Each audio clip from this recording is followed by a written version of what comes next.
안녕하세요. 세계경제 10분 만에 읽기 2019년 5월 10일 본방송 이미 보내드렸고요.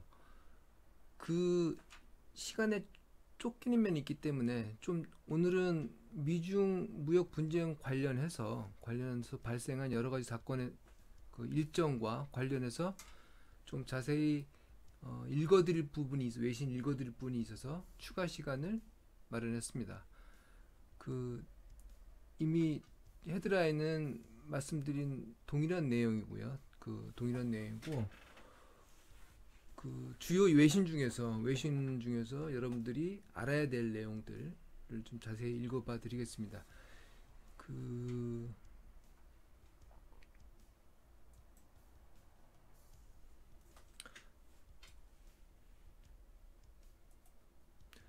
뭐 아침에 이미 말씀드린 그 뉴욕 시장의 그 로이터 뉴스인데요. 주요 이슈는 미중 무역 분쟁에 관련된 내용이 주 이슈였고요.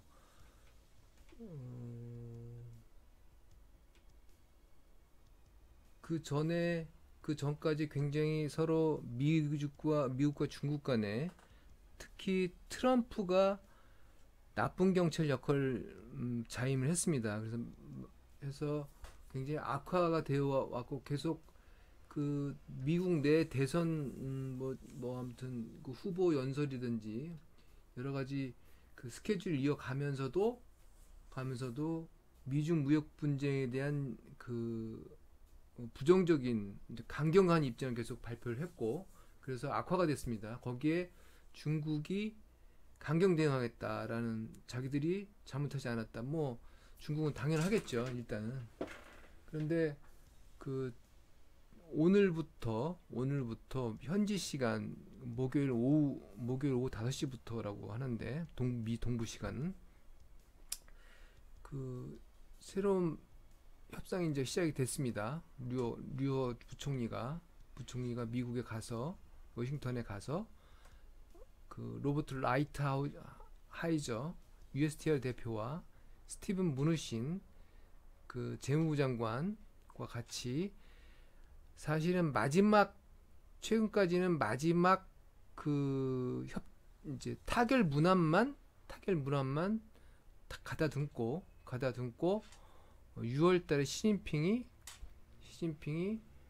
그 중국 가겠다. 트럼프를 만나겠다. 뭐 이런 이제 뉴스 플로였는데요. 근데 마지막 그 미국에서 협정 문안을 중국에다 보냈다가 거기서 자기 이제 언어든 기타 뭐 조율을 하겠죠. 다시 보내온 내용이 자기들 마음에 안 들었고 뭐 서로 협상이라는 게 그 자기 입장차가 해석차가 있기 때문에 그렇기 때문에 언어가 중요한 겁니다, 사실은. 그렇기 때문에 문헌을 만드는 작업 과정에서 항상 디테일의 악마가 있다고 거기서 문제가 발생을 하게끔 돼 있는데 아무튼 그런 과정이 지금 발생을 했고요. 요점은 중국이 앞으로 이행할 미국의 요구에 대해서 중국이 그 조치할 것들을 법적으로 법 개정 등이라든가 이런 것들을 향해서 이제 바인딩이라고 하는데 용어로 그 법적 효력을 가질 수 있도록 조치를 해라라는 게 그동안의 그 뉴스 플로였다고 하면 마지막에 그게 바뀌었다는 겁니다. 다시 중국으로부터 돌아온 협정문을 이제 최종 문구를 보니까 그게 다 빠졌다라는 것이죠. 그것을 USTR 대표가 트럼프에 보고를 했고 트럼프와 발끈해서 얘들은 이쪽은 좀 그 강하게 푸시해야 돼 하면서 한 발 물러선 그거를 못 봐주겠다는 거죠. 그 중국의 입장은 이제 2025 뭐 제조업 굴기도 있고 1대1로 그 세계 경제 전략도 있고 중국의 입장은 미국을 극복하고 자본주의 미국을 극복하고 아시아의 맹주뿐만 아니라 세계 시장에서 그 미국 영역을 벗어나는 국가가 되겠다는 겁니다. 그거에 따라서 여러 가지 전략을 구사하고 있는데 미국은 패권을 놓지 않겠다는 것이죠, 사실은. 중국이 무섭고 그 주요 그 이제 장기 전망하는 IMF나 뭐 OECD나 뭐 여러 가지 장기 전망하는 그 지표들 보면 중국이 미국의 GDP를 규모를 넘어서는 거는 시간 문제라고 하죠. 그렇기 때문에 여러 가지 위기감이 있습니다. 위기감이 있고 그런 것들에 대한 여러 가지 이제 서로 충돌이 그 벌어진 것이고 이거에 대해서 미국이나 중국이나 결국은 자기 나라의 일자리 내지는 경제 시스템 문제가 발생하기 때문에 쉽게 뭐 그 협상이 막 기후 좋은 게 좋은 거야 이런 식으로 가지는 않을 겁니다. 거로 보이기 때문에 진통은 예상이 되고요. 그런데 어쨌든 간에 전 세계 지금 경제 시스템이 미국은 그 자기 혼자만 사실 잘 살겠다고 보이지만 여러 가지 무역 문제를 발생시키지만 어쨌든 간에 세계 경제 시스템은 서로 연결돼서 돌아갑니다. 그렇기 때문에 두 나라의 문제가 세계 경제 문제가 되고 다시 그 두 나라로 돌아오고 악순환이 되면서 큰 문제가 발생하기 때문에 합리적인 경제 시스템과 전망을 그 사회적인 어떤 거버넌스 그 헤게모니를 쥐고 있는 시스템이라고 하면 합리성 중심으로 하면 그런 치킨 게임은 일단 발생하더라도 종료가 될 것이다 라는 게 생각이고 일단은 단기적으로는 주도권 싸움을 하기 위해서 미중 간에 치열한 아무튼 그 전쟁은 아니더라도 전투는 벌어질 것으로 보이기 때문에 지금이 그 와중이죠. 장기적으로 암울하다기보다는 단기간에 어떤 그 주도권 싸움이 벌어질 수밖에 없는 상황이라고 보입니다. 보이고 아무튼 작년에 이어서 작년 7월 달부터 이제 시작이 됐죠. 그 미중 무역 분쟁에 대한 이슈가. 그 다음에 12월 달에 미중 정상 협상이 발생하면서 수면 안으로 들어갔다가 상반기 동안에 그 시장에 안심을 시켰어요. 그래서 계속 그 금융시장은 안심 모드로 랠리를 해왔고 다시 이번에 이제 그 분쟁 이슈가 불거지면서 시장이 좀 충격을 받고 있는데 뭐 아무튼 오늘이 큰 고비 아주 심하게 가느냐 일단 그 어떤 그 조정 국면을 받느냐라는 그 큰 고비라고 보입니다. 그러한 내용들이 제가 보기에는 주요 외신들에 깔려 있고요. 제가 읽은 이제 바에 의하면 뭐 그런 영향 때문에 중국의 미국 이 인텔이 지금 5.3% 빠졌다고 하는데 미국의 첨단 산업은 중국의 소비가 없으면 공급과 소비가 없으면 버티기가 어렵습니다. 버티기 어려워요.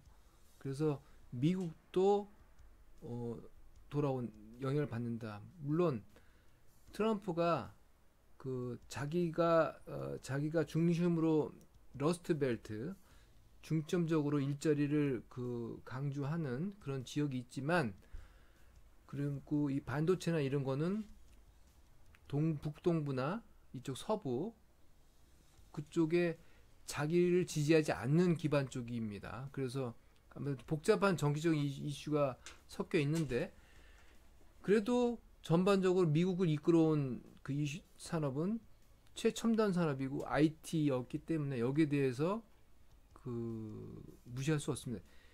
마지막 2천억 안에 10% 20% 올라간 수입관세 안에는 최첨단 제품 모바일 폰이라든가 이런 것들 최첨단 제품들이 마지막 소비들이 들어가 있어요. 그러면 미국 소비가 죽습니다. GDP의 70%를 책임지는 미국 소비이기 때문에 트럼프도 함부로 나서기는 어렵죠. 1차 500억 달러 25% 올리면서 미 농업이 주춤한 거 가지고 굉장히 지금까지도 뭐 골치가 아파요. 뭐 그런 상황입니다. 그런 상황이고, 그 글로벌 뉴스 로이터 글로벌 뉴스도 뭐 큰 건 뭐 같은 이유 때문에 전 세계 시장이 출렁이고 있습니다. 그것 때문에 유가까지도 영향을 받고, 안전자산에 대한 수요가 올라가고 있고 뭐 그런 겁니다. 뭐 마켓워치는 마지막에 그 트럼프가 뷰티풀 레터라고 이제 시진핑의 편지를 그렇게 표현했는데, 그 직전이 트럼프가 그 정말 가디언 그 어떤 이벤트 캠페인 연설에서 브로커 딜이라고 했죠. 브로커 딜. 아무튼 여기까지가 마켓워치가 주목한 거. 그래도 브로커 딜이란 저 키워드 때문에 전반적으로 이제 시장이 하락했다는 얘기겠죠. 그 아래 보면 트럼프 talks of beautiful letter, 왜 워터미가 아닙니다. 죄송합니다. 그 아무튼 아름다운 편지가 왔다. 뭐 그런 내용들이 그 주요 대동 소이합니다. 그 워낙 큰 이슈이기 때문에. 자, 이게 이제 그 로이터가 상세하게 설명한 미중 무역 분쟁의 지금 현재 시점까지인데, 마지막 시진핑 편지 이전까지 트럼프 대통령이 3,250억 달러에 대한 새로운 관세를 뭐 인증하는 단계에 이제 그 부과하는 단계에 들어갔다라는 거였습니다. 거기까지 있는데 편지가 온 거죠. 받아서 분위기가 확 좋아졌습니다. 지금 시간으로는 동부 시간 12시를 금요일 12시를 기해서 2천억 달러 중국 제품 2천억 달러에 대해서 현존하는 관세를 25%로 올린다라는 게 예정이 되어 있습니다.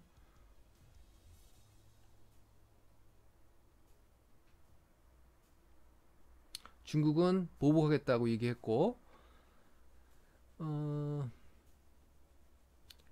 이제 전망은 소비재, 셀폰, 컴퓨터, 뭐 의류, 장난감까지 소비재들이 큰 타격을 받을 것이다. 미국의 수입 물가에 이런 점들을 미국의 경제학자들이 트럼프를 공격을 합니다. 트럼프는 대략 수입이 5천억 달러에 25% 정도 계산하면 1,000억 달러는 자기가 20% 늘리면 1,000억 달러는 자기들이 관세를 늘리면 벌 수 있다라는 게 이제 계속 트위터에 그 주장을 하고 있는데, 그거만큼은 소비자들이 부담한다는 거죠. 그럼 소비가 줄어들 수 있다는 것을 경제학들은 계속 우려로 지금 강조하고 있어요. 어쨌든 트럼프는 주도권 싸움을 계속 하고 있습니다. 계속 하고 있고, 그 동부 시간 5시에 오후 5시에 목요일 5시에 이제 두 번째 이틀간의 회담이 시작이 된다는 것을 주목하고 있고, 그 중국 입장에서는 미국에서 자기들을 뭐 후퇴했다, 배반했다, 기타 등등 하는 거는 억울하고 딱지를 붙이는 건 억울하고, 자기들은 계속 약속을 이행했고 변한 적도 없다. 그런 얘기입니다. 그리고 이 외신에서 로이터에서 주목할 만한 내용은 3단계 그 시나리오를 전망을 했습니다. 전망을 했고, 가장 나쁜 거는 뭐 orderly breakup, 아무튼 뭐 깨고 나가는 거죠. 깨고 나가는, 양쪽이 뭐 협상을 유보하고 그냥 나가버리는 거, 이게 가장 나쁜 것이고, 가장 좋은 것은 중국 측이 미국의 요구에 맞춰서 다시 그 기존 입장으로, 뭐 이 미국의 주장에 의하면 기존 입장을 다시 돌아가는 거, 이런 것이 가장 중요하다. 뭐 그게 좋은 경우고, 중간 단계는 관세를 올리고 중국이 그다음에 협상은 조금 더 시간을 가지겠다. 아, 라는 게 이제 중간 신호라고 합니다.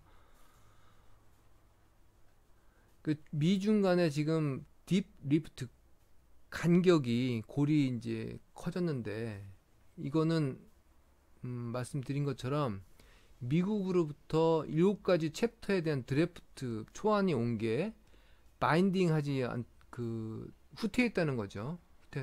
그 7가지 챕터는 알아두시기 미국의 지적재산권을 도난한다는 챕터와 그 다음에 거기에는 이제 무역기밀까지 들어가 있는 거죠. 산업기밀까지 뭐 화웨이 관련된 여러 가지 뭐 그 조치를 미국에 취하죠. 그 다음에 기술 이전을 강제하는 거, 그 다음에 경쟁적 그 산업에 그러니까 그 보조금 부과한다든 이런 경쟁 정책과 금융산업에 자기들이 들어가게 해달라고 지금 이 조치는 중국에서 하기로 했습니다. 공적으로 중국 금융산업에 미국 금융산업이 들어갈 수 있도록 이거는 굉장히 중요한 조치예요. 금융시장 개방은 뭐 중국이 어떻게 생각할지 모르겠지만 이걸 법제하는 것 굉장히 참 충격적입니다. 그 다음에 환율 조작의 문제까지 이거를 법적 바인딩 리걸 랭귀지 법제화하는 거를 뺐다는 거죠. 그 드래프트에서. 그래서 브록 더 딜이라고 트럼프가 했습니다. 가장 핵심은 중국의 이행을 강제하겠다. 그런 조치를 보여달라라는 겁니다. 근데 그게 빠졌다는 거죠. 니들이 아무리 떠들어봐야 니들 못 믿겠다라는 거고 어떻게 보면 굴욕적이고 어떻게 보면 당연하고 그럴 수 있습니다. 안타까운 것은 그 미국의 뭐 통계 그 무역 통계국에 따르면 중국이 중국에 3천억 달러 이상을 추가로 그 한 점 보복을 하면 중국은 다시 보복할 수 있는 게 한 100억 달러 정도 수준이다. 당연하죠. 미국이 무역 적자 큰다는 건 수출이 많다는 거니까 중국은 작죠. 수입이 작죠. 그렇기 때문에 양적 자체로는 영향을 줄 수 있는 게 좀 적다는 거죠. 직접적인 타격을 줄 수 있는 거는. 근데 저가 물품과 서비스 제공을 생산을 통해서 미국의 물가 안정을 하고 있는 게 중국이 영향이 있습니다. 예. 그렇기 때문에 소비자 물가에 대한 얘기가 경제학자들이 자꾸 지적을 하는 것이고요. 그거를 미국 자체 시스템으로 해결을 할 수가 없는 상황이기 때문에 서로 뭐 무시할 수 없는 상황이죠. 네. 그런 얘기입니다. 이거 보이시는 것처럼 이제 그 미국 국제 수지가 소폭 증가했는데 중국으로부터는 큰 폭 감소했습니다.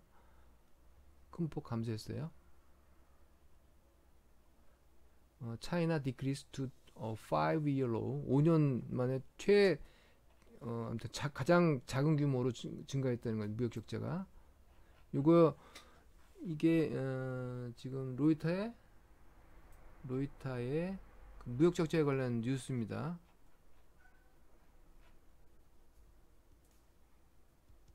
아무튼 무역 적자가 줄어들면서 뭐가 줄었다 컸다 하는 거는 사실 저도 기억하기 어렵고 변동하는 거기 때문에 다달이 변동하기 때문에 의미가 무엇인가를 좀 생각하는 것이 그 트럼프에게 1분기 경제 성장이 깜짝 성장했고 이러한 그 다음에 그 성장의 바탕에 수출과 재고 지수가 있었어요.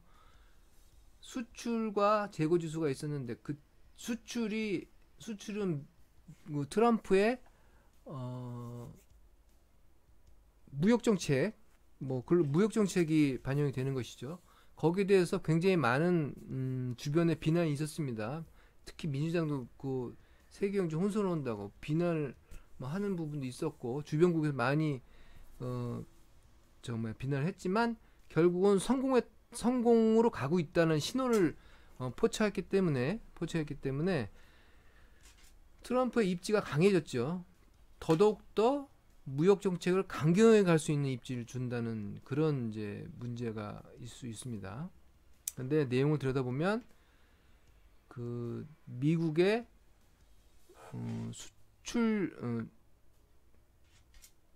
수출 증가가 초기에 그 무역 관세 부과하면서 콩이라든지 농산물 수입을 중국이 줄였다가 그거를 이제 회유책으로 늘렸습니다.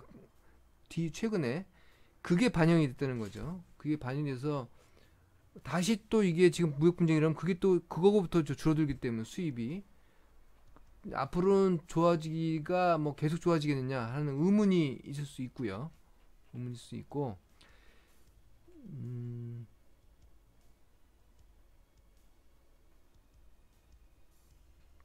아까 3.2% 연율 성장에 뭐 무역이 1.03% 포인트를 기여했다.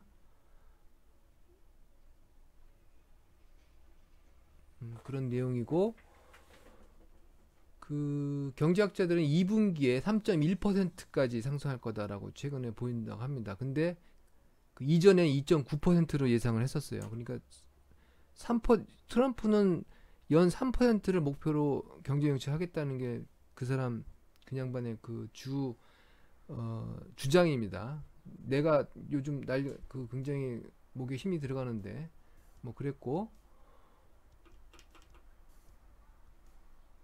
경제가 지속적으로 2분기에도 확장한다고 하면서 제롬 파월의 그 제롬 파월이 그러면서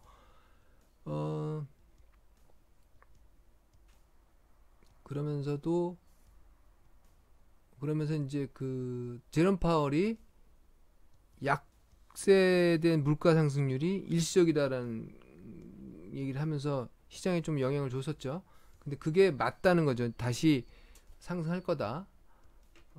지금 뭐 그런 얘기고요. 이것도 굉장히 중요한 뉴스입니다.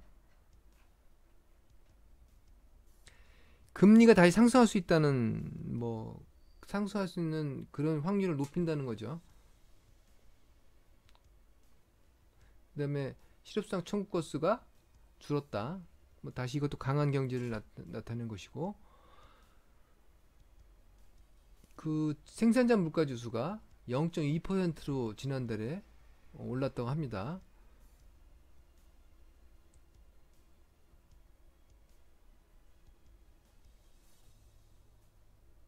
그리고 그 에너지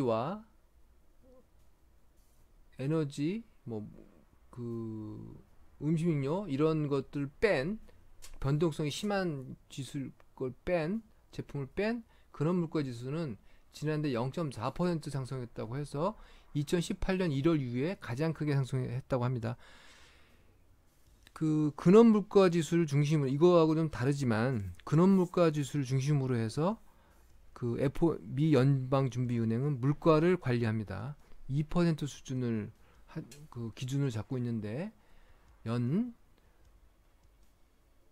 아무튼 물가 상승세가 그 일시적인 거라는 연준의 입장에 아무튼 부합한다, 지지하고 있다. 뭐 그런 얘기였습니다. 금리 인하 가능성이 이제 줄어들기 때문에 시장이 좀 부정적이고요.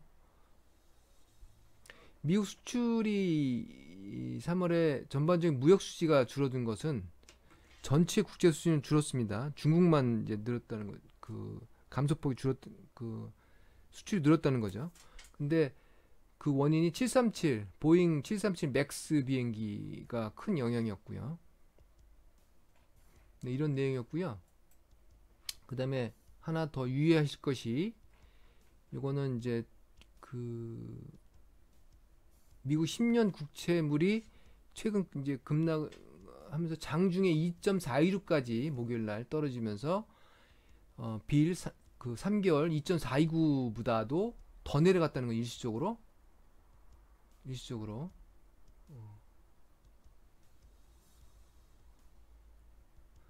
이 장단기 국채 금리는 경기 후퇴에 대한 신호로 볼 수 이제 보통 믿는 경제학자 시장 전문가들이 믿는 지표입니다. 그거에 따라서 사람들이 뭐 그 맞든 이론이 맞든 틀리든 간에 사람들이 반응을 하기 때문에 큰 영향을 미쳐요. 그 확신 때문에. 여기에 대한 이론은 없습니다, 아직은. 근데 여러 가지 설명을 하지만 장단기 금리 격차가 바뀌는 것 자체가 과거 역사적으로 보면 한두 번인가 빼놓고 다 맞았습니다. 그 이후에 한 1년 정도 가까운 시간 후에 경기 후퇴가 왔다는 거죠. 그래서 여기 초미의 관심사였는데 지난 4월 초인가도 요 3개월 10월 3개월과 10년물 뒤집어지면서 시장에 큰 폭 영향을 받았어요. 그 금리에 대한 영향이 굉장히 그 시장은 민감합니다. 우리가 생각하는 것보다 민감하고요. 이런 그 이슈가 있었다는 걸 이제 그게 또 바뀌는 것이고 이거는 이제 장기 국채 금리가 빠지는 거는 주로 장기 산업 전망 때문에 그렇습니다. GDP는 상승하지만 그 더 간 미래 10년 국채이기 때문에 10년 국채 금리에 미국 그 성장률이 이제 반영돼서 투자를 하는데 그게 후퇴할 거라는 것이죠. 주저앉을 거라는 겁니다. 뭐 그런 것들이 그거는 이제 미중 무역 분쟁에 그 이런 소음이 반영이 됐다. 반영돼서 여기 영향을 준 거다. 미중 무역 분쟁이 여러 가지 영향을 주죠. 여러 가지 영향을 줍니다. 확산이 경제라는 게 다 시스템화 되게끔 뭐 만들어졌기 때문에 이미 만들어졌기 때문에 종으로 횡으로 시간적으로 지역적으로 다 연결이 되어 있기 때문에 그 뭐 확산되는 어디로 확산되는가를 예측하는 것이 중요합니다. 오늘은 좀 지표를 길게 좀 설명을 드렸고요. 뭐 중요한 이슈들이기 때문에 하나하나만 띄면서 사실은 이거 하나하나도 뭐 1시간 이상거리는 되지만 아무튼 전반적으로 헤드라인 정도는 기억을 하시는 게 맞는 것 같아서 설명을 드렸습니다. 그 즐거운 아무튼 금요일 주말에 워낙 큰 이슈가 있기 때문에 그래도 아무튼 가벼운 마음으로 금요일 마무리 하시고 아무튼 다음 주에 다시 한번 뵙겠습니다. 그리고 뵙겠습니다. 네. 감사합니다.